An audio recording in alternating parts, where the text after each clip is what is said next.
In 1898, a majority of American citizens were convinced that Spaniards were inherently evil. In possibly the first actual instance of fake news, yellow journalism utilized sensationalism, opinionated exaggeration, and eye-catching headlines to sell millions of newspapers and paint Spain as an international menace. Following the loss of 260 U.S. servicemen killed in an explosion on the USS Maine, which sank while docked in the Havana, Cuba harbor, President McKinley and Congress declared war on the European nation.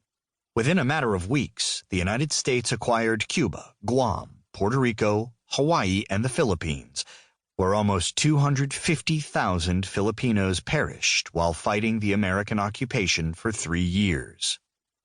Just 1 year after the end of the Filipino War, Chauncey Depew, General Counsel of the Vanderbilt Railroad, President of the New York Central Railroad, and a United States Senator, stated at the 1904 Republican National Convention, "The American people now produce $2 billion worth more than they can consume, and we have met the emergency, and by the providence of God, by the statesmanship of William McKinley, and by the valor of Roosevelt and his associates, we have our market in Cuba, in Puerto Rico, in Hawaii, in the Philippines, and we stand in the presence of 800 million people, with the Pacific as an American lake and the American artisans producing better and cheaper goods than any country in the world.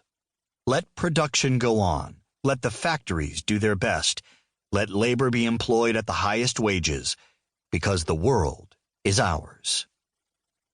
260 American sailors had perished just 6 years prior. 250,000 Filipinos had died defending their homeland. But the U.S. government had markets for its $2 billion surplus exports, and thanks to God, President McKinley, and Roosevelt and his associates, the world was ours. Many Americans have lived and died under the threat of the communist menace.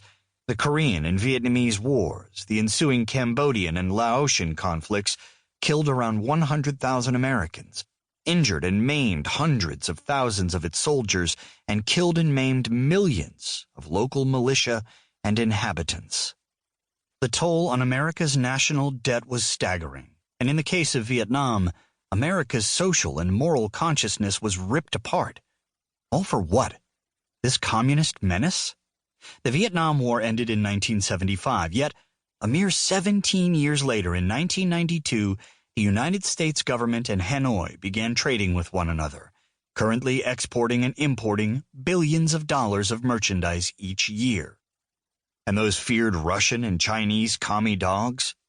According to the 2017 Hurun Global Rich List, China now has more billionaires than any country in the world, with 609.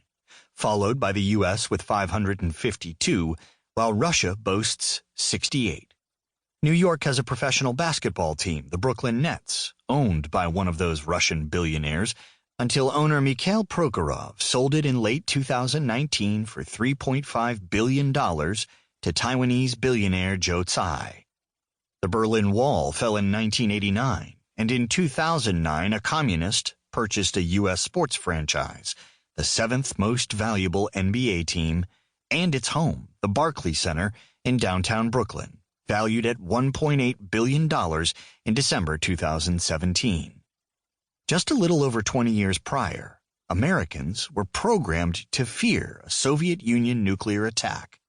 But now those same people run an NBA team.